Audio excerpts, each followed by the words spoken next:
This video about cyber harassment by a narcissistic ex is the third part of a series of 4. It chronicles a relationship with a narcissistic stalker. Written by Jacinta Van Beveren. Although the persons in this video are fictional, the story is based on true events. Cyber harassment by a narcissistic ex. Some narcissists don't hold back when they don't get their way. Sometimes they go as far as committing cyber harassment to get revenge when their victim breaks up the relationship.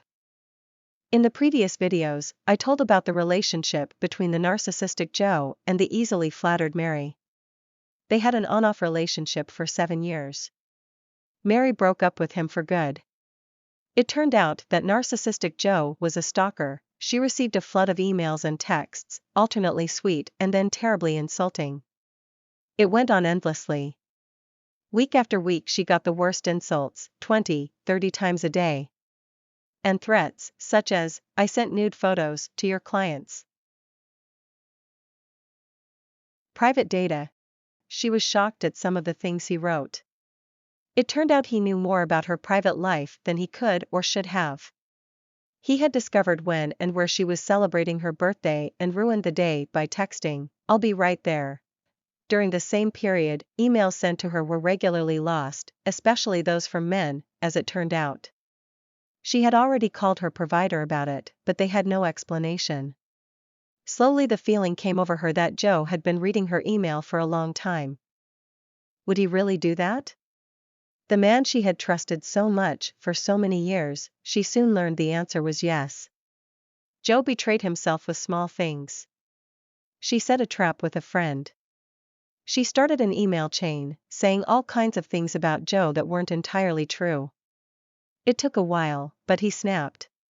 He had been snooping into her private life for months, throwing out emails he didn't like. She invited him one more time to her house to talk about it, but he flatly denied, and it ended in a horrible fight. While he was gone, she discovered that the diamond ring she had received from him when they were supposedly getting married was gone.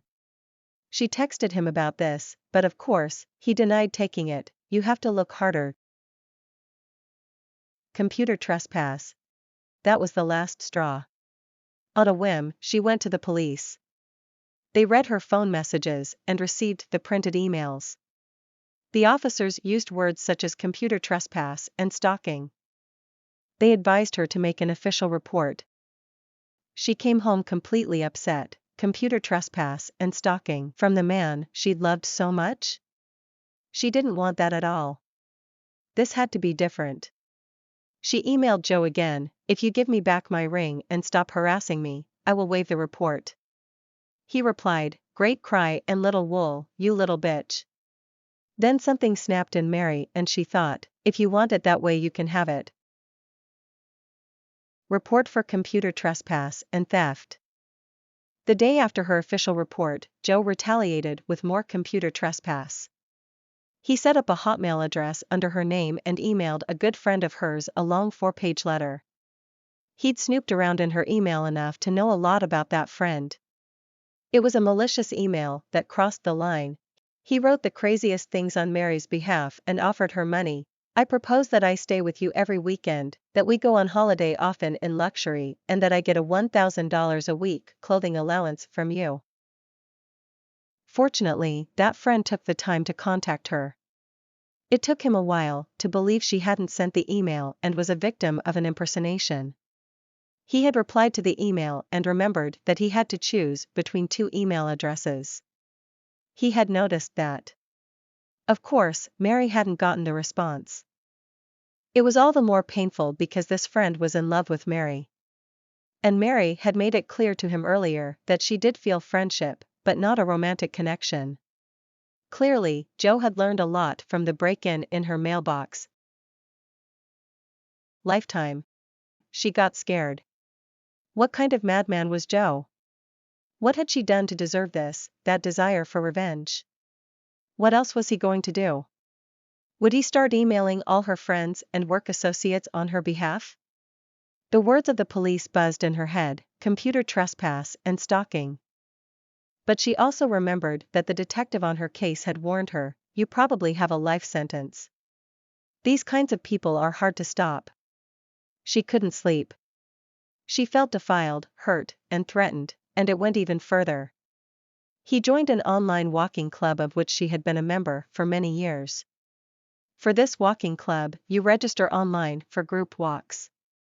He also apparently had access to that site. He secretly signed her out of walking tours and took her place while defaming her on their site, linking to a web page with all kinds of horrible things. Attractive to narcissists, Mary was so upset that she asked for victim support. She needed to talk to someone. How could she have been so wrong about Joe? Was there something wrong with her? She had long overlooked warning signs.